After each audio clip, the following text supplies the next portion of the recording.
Dr. Estep's Notes on Henry B. Sturdivant. Subject 2365. Subject appears to be a normal 19-year-old boy, with blonde hair dyed black, slowly fading into gray, and eyes that seem to change colors depending on the lighting.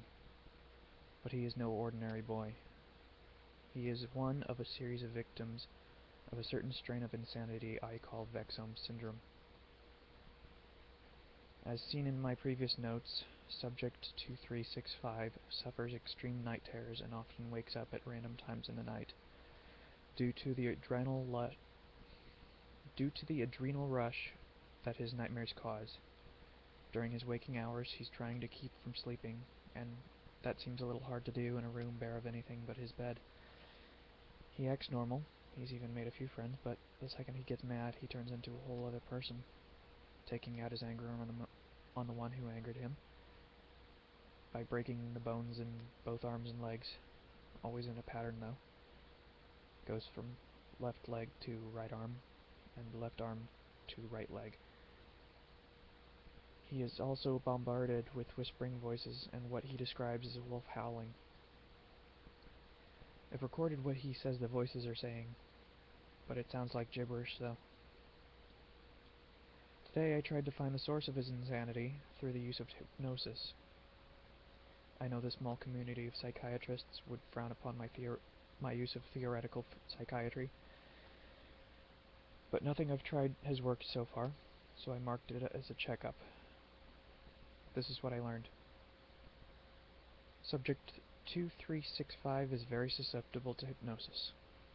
Subject 2365 told me in great detail about his horrid dreams. The subject's dreams are plagued with images of people with splintered wooden stakes through their joints, pinning them to medical beds in someone's basement.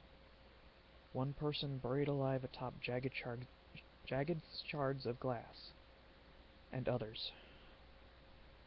All of these dreams were of people suffering slowly and ending in painful deaths at the hands of normal people like you and me, from the victim's point of view.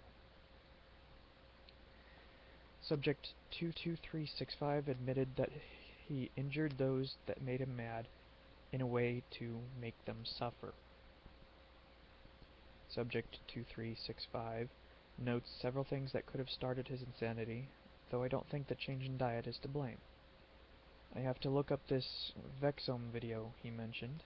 Since he is so susceptible to hypnosis, I think a video could have hypnotized him, and possibly the rest of the victims, of what I will refer to as Vexome sickness. I have suppressed the voices in Subject 2365's head, but the wolf howling continues according to the subject. He is now less aggressive and has been moved to minimum security. I got around to checking the Vexome video, and no links were found by Google.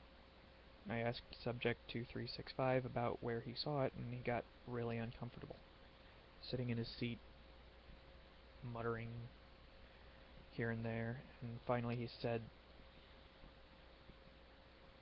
"I found it in my spam folder on Yahoo Mail. I was really bored, so I watched it even though I knew it could be a virus. He told me if I wanted to watch it, he would give me the login info for his account, and I could delete it while I was there." I logged into Yahoo Mail using the email address tertiadecimanisulfuris@yahoo.com.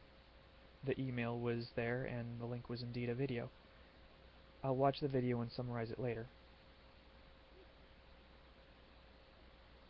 I thought I was less susceptible to the influence of hypnotism. I can't remember the video. The link is gone from Subject 2365's email address. I must have remembered to delete it right before turning it in for the night, and now I'm suffering severe night terrors too. The voices I suspect will come later along with the howling wolf, but I need to record my notes regardless of my present mental condition. Vexome sickness is brought on by a video link in a chain email with the subject Vexome, and just a link in the email contents. Watching it causes you to forget the video and send it to all of your contacts. It also removes the flight part of the fight-or-flight response to perceived threat to survival. The severe night terrors alter your mentality from survivors to victims, and the loss of sleep makes you hyper-emotional. Hallucinations, though not reported by the other subjects, set in early in the Vexome sickness, and can include seeing people you thought were dead, and even seeing objects that aren't there. I must send my notes to the rest of the doctors, in the hopes that they will complete my research and cure this mental sickness. Then I will have to check myself into a mental institution. I already hear the wolf howling.